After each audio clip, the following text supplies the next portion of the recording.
Today, we're breaking down an interview that reveals a government fraud problem on a scale that is just hard to fathom, and the brand new plan that's been put in motion to fight back. So here's what we're going to cover. First, we need to get a handle on the shocking size of this problem. Then, we'll dig into how the system failed so badly. After that, we'll walk through the Treasury's new game plan, see how you actually fit into it, and finally, look at what's really on the line here, which is about a lot more than just money. All right, so to really understand why this new plan is such a big deal, you have to start with the number. And honestly, it's a number that's almost hard to wrap your head around. According to the source interview we're looking at, the estimated loss every single year from government waste, fraud, and abuse is somewhere between $250 billion and $500 billion. Just let that sink in for a second.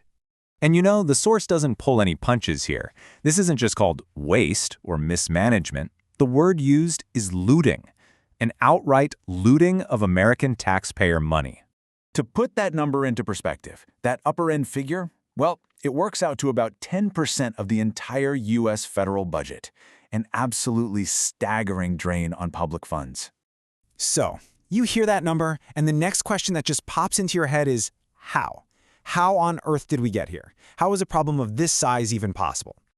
Well, the interview points to what sounds like a perfect storm of failures. You had these anti-fraud guardrails, basically safety checks, that were taken down to speed up payments during the pandemic, but they were never put back up.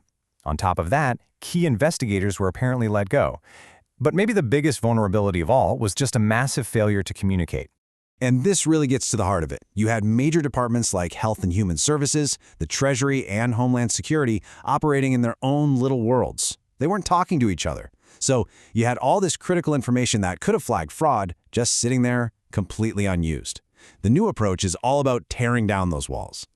And as if the silo problem wasn't bad enough, fraudsters reportedly figured out another huge weakness. There was this perception that if you kept your thefts under a few $1 million, you probably wouldn't get prosecuted. This created a giant blind spot, you know? It allowed a whole ecosystem of smaller-scale fraud to just flourish right under the radar. Okay, so that's the problem. How do you possibly begin to fight back against all that?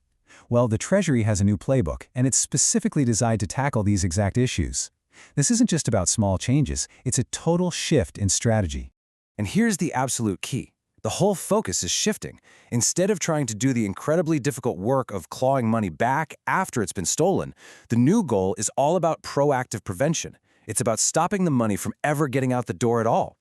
So the strategy really has 4 main pillars. It all starts with breaking down those agency silos so everyone is sharing information.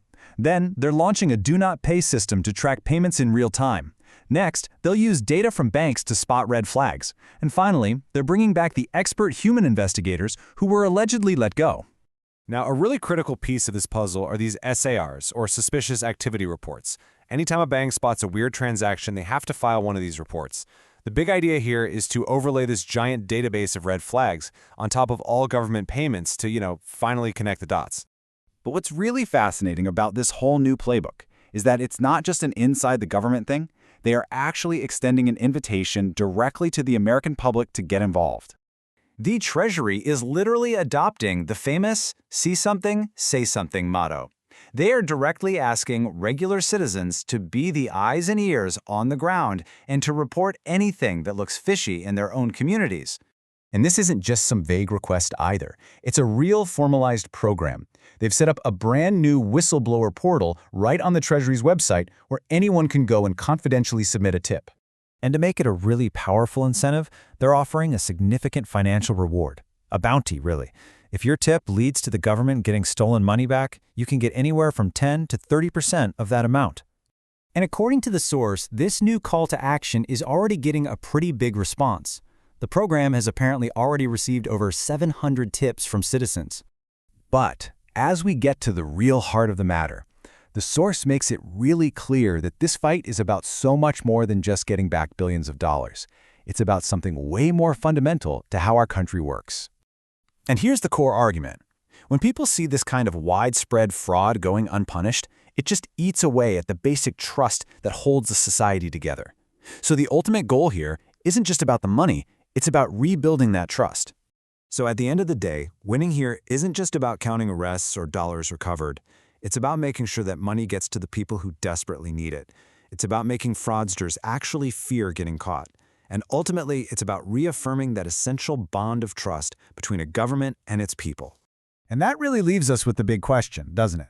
We've seen the plan. It's this combination of new tech, a demand for transparency, and getting citizens involved.